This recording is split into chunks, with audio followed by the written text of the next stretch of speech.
Bismillahirrahmanirrahim. Ada dua jenis nasihat Allah Subhanahu wa ta'ala kepada hambanya. Yang pertama adalah nasihat yang berbicara terus. Itulah Al-Quranul Karim. Dan jenis nasihat yang kedua adalah al-maut atau kematian.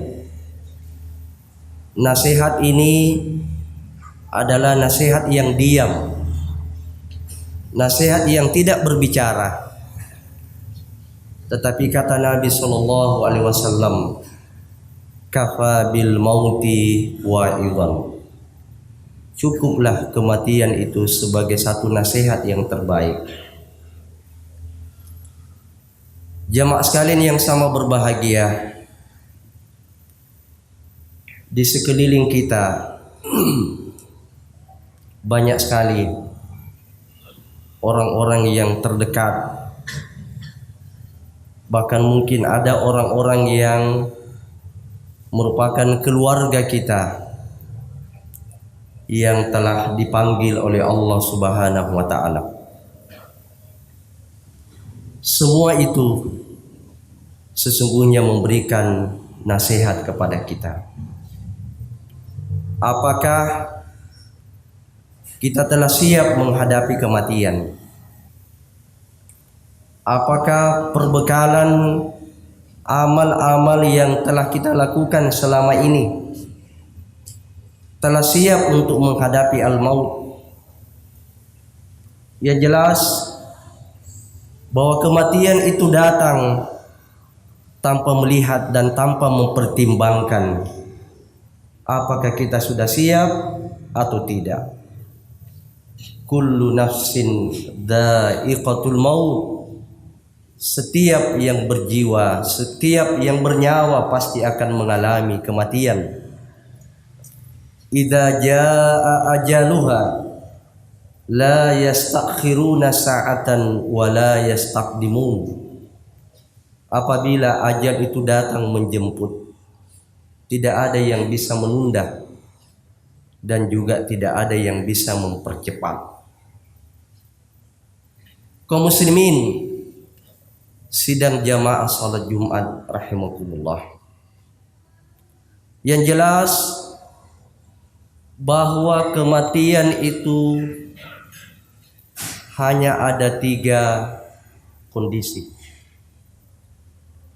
Yang pertama, ada orang yang mati dengan beberapa tanda-tanda husnul khotimah. Artinya ada orang yang meninggalkan dunia ini dengan memperlihatkan tanda-tanda bahwa matinya adalah mati yang baik. Dan yang kedua adalah ada orang yang meninggalkan dunia ini dengan su'ul khotimah, wal iyadu billah. Ada orang yang meninggalkan dunia ini dengan membawa beberapa atau satu tanda-tanda kematian yang buruk. Dan yang ketiga, ada orang yang wafat tidak memperlihatkan tanda-tanda apakah dia husnul khotimah atau dia su'ul khotimah. Tentu jamaah sekalian yang sama berbahagia, kita semua yang hadir di masjid ini berharap semoga Allah Subhanahu wa ta'ala menggolongkan kita pada golongan yang pertama. Kita wafat, kita meninggalkan dunia ini dalam keadaan siap, dalam keadaan memiliki perbekalan yang cukup, dan juga kita meninggalkan dunia ini dengan membawa beberapa atau minimal satu tanda-tanda husnul khotimah. Pada khutbah Jumat kali ini saya ingin menjelaskan kepada jamaah sekalian beberapa di antara tanda-tanda husnul khotimah itu. Apa yang dimaksud dengan husnul khotimah? Orang-orang yang mengakhiri hidupnya dalam keadaan husnul khotimah, yaitu orang yang memiliki tanda-tanda masuk surga.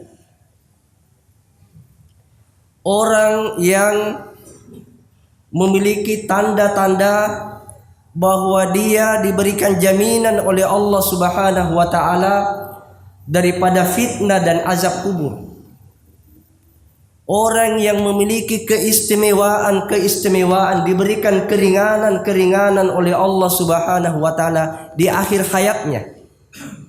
Seperti dia merasakan luka yang mengenai tubuhnya seperti hanya orang yang dicubit. Darah yang keluar, darah yang mengalir dari tubuhnya tidak seperti darah secara umum, tapi memancarkan bau minyak wangi. Karena itu jamaah sekalian yang sama berbahagia, Syekh Muhammad Nasiruddin Al-Albani rahimahullahu ta'ala di dalam kitabnya Ahkamul Janaiz menjelaskan beberapa tanda-tanda husnul khotimah itu, yang kalau kita menelaah 12 tanda-tanda yang beliau sampaikan di dalam kitab itu, maka tidak akan terlepas dari definisi yang saya sampaikan tadi. Tanda-tanda masuk surga, tanda-tanda penghuni surga, tanda-tanda dia dijamin daripada azab dan fitnah kubur. Dia memiliki keistimewaan di akhir hayatnya, dan beberapa lagi tanda-tanda yang menunjukkan bahwa dia adalah mati yang baik. Sebelum kita menjelaskan secara rinci tanda-tanda itu jamaah sekalian, ada alamat yang sifatnya mutlak untuk husnul khotimah. Artinya, sekalipun tanda-tanda rinci yang kami akan jelaskan ini nanti dimiliki, contoh misalnya dia wafat pada hari Jumat atau malam Jumat, sekalipun dia memiliki tanda ini, dia meninggal pada hari Jumat, dia meninggal pada malam Jumat, tetapi tanda yang mutlak ini dia tidak miliki, maka dia tidak disebut dengan husnul khotimah. Tanda yang mutlak itu adalah dia beriman dan bertauhid serta tidak menyekutukan Allah Subhanahu wa taala. Sebab ada orang yang meninggal hari Jumat, dia kena tembakan pas dia mencuri malam Jumat. Dia meninggal malam Jumat, kena tembakan, mati. Tapi dia tidak beriman. Mungkin orang itu dia syirik. Maka ini adalah syarat mutlak untuk husnul khotimah, adalah keimanan dan ketauhidan serta membersihkan akidah kita dari segala bentuk-bentuk kesyirikan. Karena itu jamaah sekalian, inilah pesan saya pada diri saya dan pada jamaah sekalian, jauhkan diri kita dari segala bentuk-bentuk kemusyrikan. Sebab sekalipun beberapa tanda-tanda itu nantinya kita miliki, maka mustahil kita akan masuk di dalam husnul khotimah. Allah Subhanahu wa taala berfirman, "Innallaha la yaghfiru ay yushraka bihi wa yaghfiru ma duna dzalika liman yasha." Sesungguhnya Allah tidak akan mengampuni orang-orang yang mati di dalam keadaan syirik, menyekutukan Allah. tapi Allah Subhanahu wa taala akan mengampuni orang-orang yang mati dalam keadaan tidak menyekutukan Allah. Jadi dosa besar apapun selain syirik masih ada harapan diampuni oleh Allah Subhanahu wa taala. Tapi orang yang mati dalam keadaan syirik tidak ada lagi harapan diampuni. Naudzubillah min dzalik. Tanda yang pertama jamaah sekalian rahimakumullah adalah orang yang mati, orang yang penghabisan umurnya, kalimat terakhir yang dia ucapkan adalah minimal la ilaha illallah. Bahkan ada orang yang menyempurnakan dua kalimat syahadat itu. Saya melihat di internet, Masya Allah, ada orang yang dikaruniai oleh Allah Subhanahu wa taala akhir hidupnya sempurna mengucapkan dua kalimat syahadat. Asyhadu an la ilaha illallah wa asyhadu anna Muhammadar Rasulullah. Nabi sallallahu alaihi wasallam menegaskan hal ini di dalam hadisnya. Hadis sahih. Hadis hasan yang diriwayatkan oleh Al-Hakim. Man kana akhiru kalamihi la ilaha illallah dakhala al-jannah. Siapa yang akhir perkataannya dari kehidupannya di dunia ini la ilaha illallah, maka dia masuk surga. Tanda yang kedua jamaah sekalian yang sama berbahagia, ketika dia menjelang wafat atau ketika dia wafat, ada keringat yang mengalir di dahinya. Seorang sahabat yang bernama Buraidah ibnu Husayb radhiyallahu anhu satu ketika berkunjung ke Khurasan untuk menjenguk saudaranya yang pada waktu itu sakit. Ternyata didapatinya saudaranya itu sudah dalam keadaan sakarat. Dan dia lihat di dahinya itu ada keringat yang mengalir. Maka spontan dia bertakbir Allahu Akbar. Allah Maha Besar. Sami'tu Rasulullah sallallahu alaihi wasallam yaqul, aku mendengar Rasulullah sallallahu alaihi wasallam bersabda, mautul mu'min bi'arakil jabin. Wafatnya orang yang beriman itu dengan adanya keringat di dahinya. Ini hadis sahih riwayat An-Nasai. Yang ketiga jamaah sekalian yang sama berbahagia, inilah yang masyhur, dan mudah-mudahan ini pula lah yang menjadi tanda-tanda husnul khotimah dari saudara kita Ustadz Jeffrey Al-Bukhari rahimahullahu ta'ala yang sempat menggemparkan kita di Indonesia ini. Kematian beliau menjadi nasihat nasional, menjadi nasihat bagi kita semua yang masih hidup. Paling minimal ada dua pelajaran yang kita ambil dari beliau. Yang pertama, tidak semuanya orang yang nakal pada hari ini, tidak semuanya anak yang bermasalah pada hari ini, pada akhir hidupnya juga dia tidak baik. Ustadz Jeffrey adalah seorang manusia yang di awal-awal hidupnya itu banyak bermasalah. Bahkan beliau adalah mantan narkoba. Tapi Masya Allah, di akhir hayatnya barulah kemudian kelihatan bagaimana amal-amal kebaikan beliau. Teman-teman beliau itu hampir semua dinaikkan umrah. Kemudian anak-anaknya dibiayai sekolahnya, ditanya satu persatu, anakmu sudah bayar? Belum. Ditransferkan dananya ke dia. Dan yang kedua jamaah sekalian, beliau wafat pada malam Jumat dan jenazah yang mengantarnya luar biasa. Itu yang kedua yang saya saksikan sesudah pemakaman daripada seorang ulama besar di Saudi Arabia, Syekh Muhammad bin Shalih Al-Utsaimin.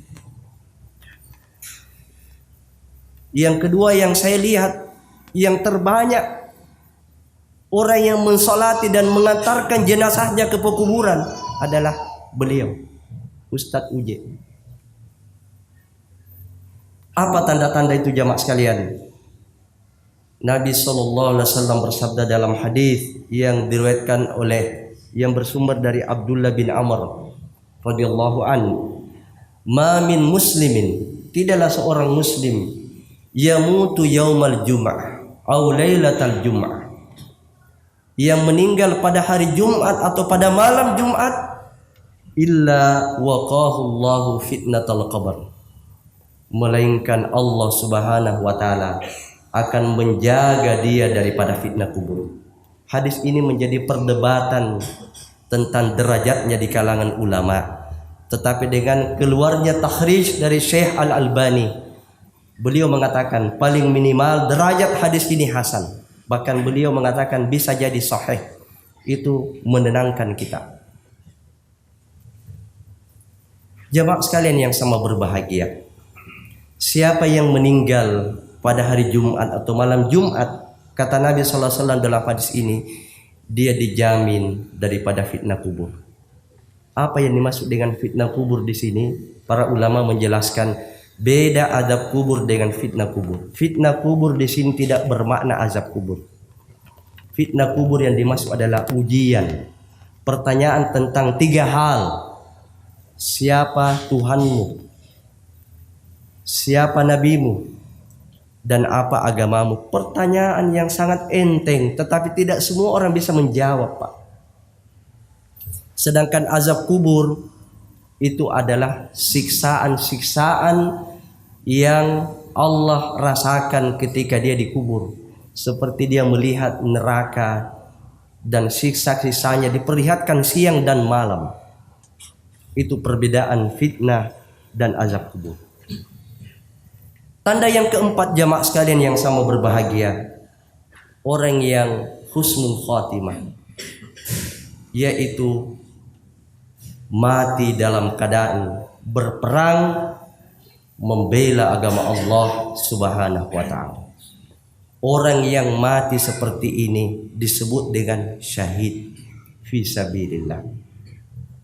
Banyak sekali jaminan-jaminan tentang orang yang mati syahid fi sabilillah, dan tidak ada lagi kematian yang paling tinggi derajatnya kecuali orang yang mati syahid fi sabilillah, membela agama Allah Subhanahu wa taala, berperang dengan orang kafir. Tidak ada lagi kematian di atasnya, Pak. Bahkan derajat surga yang tertinggi diperoleh oleh orang yang mati syahid fi sabilillah. Karena itu termasuk salah satu cabang kematian yang nifak, yang munafik, adalah orang yang tidak pernah bercita-cita berperang di jalan Allah. Bukan kita mau mengobarkan peperangan, Pak, tetapi kita siap mengorbankan segala yang kita miliki, termasuk darah kita, untuk membela kehormatan Islam. Bukan kita mau mencari-cari peperangan, membuat teror di sana sini, tetapi satu ketika agama ini meminta yang paling berharga pada diri kita, yaitu darah dan nyawa kita. Karena itu Allah Subhanahu wa taala menyiapkan jaminan yang tertinggi, surga yang tertinggi. Di dalam hadis disebutkan, lisyahid indallahi sittu khisal. Bagi orang yang mati syahid itu di sisi Allah disiapkan 6 jaminan. Yang pertama adalah yughfaru lahu fi awwali daf'atin min damihi. Diampuni dosanya pada awal mengalir darahnya. Karena luka tembakan, luka bacokan, luka panahan, ketika mengalir tetesan darahnya yang pertama, Allah sudah mengampuni dosanya. Yang kedua, wa yura maq'aduhu minal jannah, sudah diperlihatkan tempatnya nanti di surga. Yang ketiga, wa yujaru min adzabil qabri wa ya'manu al-fazaul akbar, dilindungi dari azab kubur dan diamankan dari hari kiamat, kengerian hari kiamat. Yang keempat, wa yuhalla hilyatal iman, dipakaikan kepadanya perhiasan iman. Yang kelima adalah dinikahkan dengan hurul ain, dinikahkan dengan bidadari surga. Yang keenam, diberikan hak kepadanya untuk memberikan syafaat kepada 70 orang keluarganya yang terdekat. Apa yang dimaksud dengan syafaat? Syafaat itu adalah ibarat rekomendasi.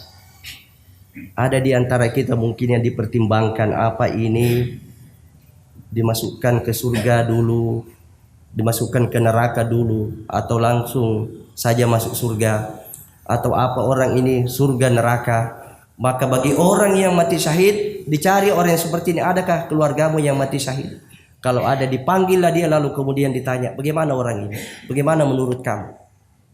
Maka orang yang mati syahid bisa memberikan rekomendasi kepada Allah Subhanahu wa taala, orang ini ya Allah masukkan dia ke surga.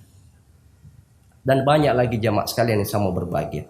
Bahkan satu ketika Nabi SAW ditanya, kenapa orang yang mati syahid itu dijamin daripada fitnah kubur, sedangkan orang-orang yang beriman semua itu nanti akan mengalami fitnah kubur. Pertanyaan-pertanyaan di kubur nanti tentang 3 hal itu. Maka Nabi SAW mengatakan, kafa barikatis suyuf ala ra'si fitnatan, cukuplah kilatan pedang di atas kepalanya sebagai fitnah, sebagai ujian baginya. Jadi kilatan pedang itu sudah menjadi cukup baginya sebagai pengganti fitnah kubur nanti di kuburnya jamaah sekalian.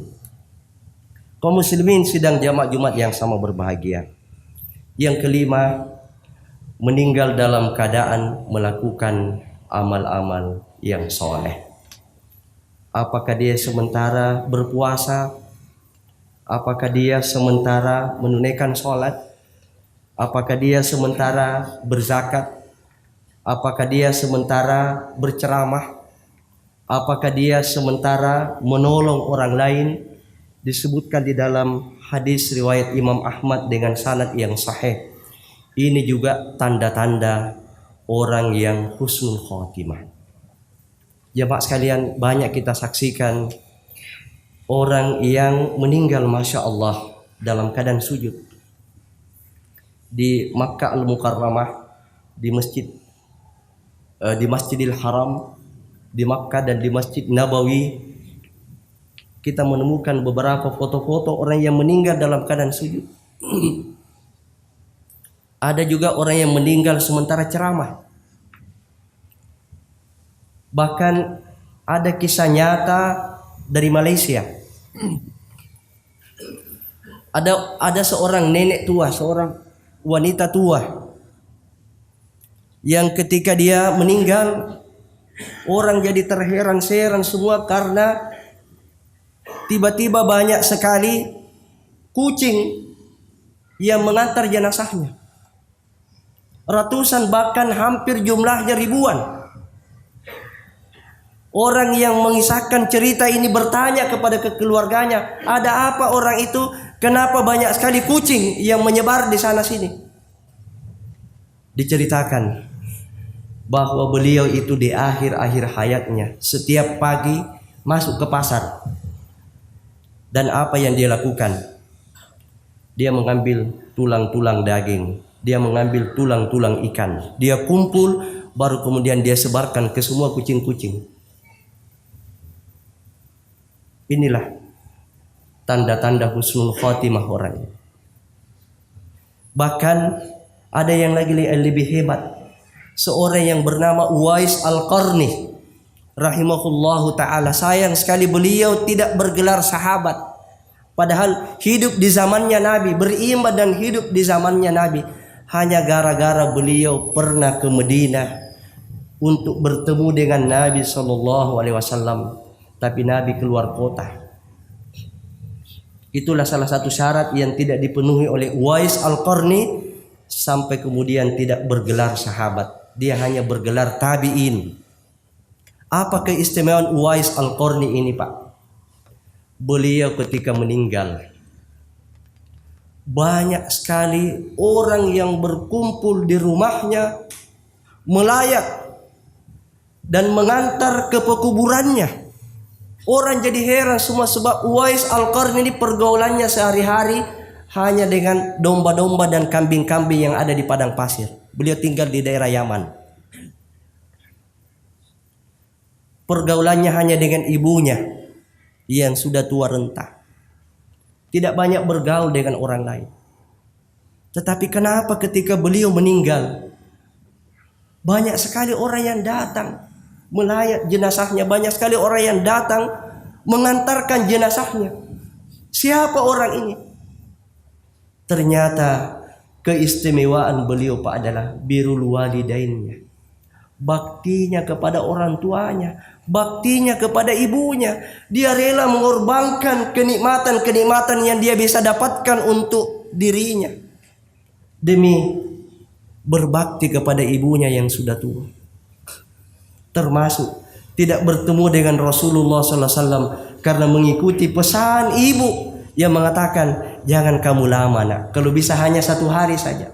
Sesudah selesai kamu tunaikan hajatmu, kembali lagi kepada saya. Kaum muslimin sidang jamaah Jumat yang sama berbahagia, semoga Allah subhanahu wa ta'ala memberikan kepada kita inayah dan taufik, memberikan kepada kita keimanan dan istiqamah, serta amal-amal yang soleh yang menjadi perbekalan terbaik kita untuk menyambut hari yang pasti datangnya, yaitu kematian. Amin ya rabbal alamin. Barakallahu li wa lakum fil Qur'anil azim wa nafa'ni wa iyyakum bima fihi minal ayati wa dzikril hakim wa taqabbala minni wa minkum tilawatah innahu huwal ghafurur rahim.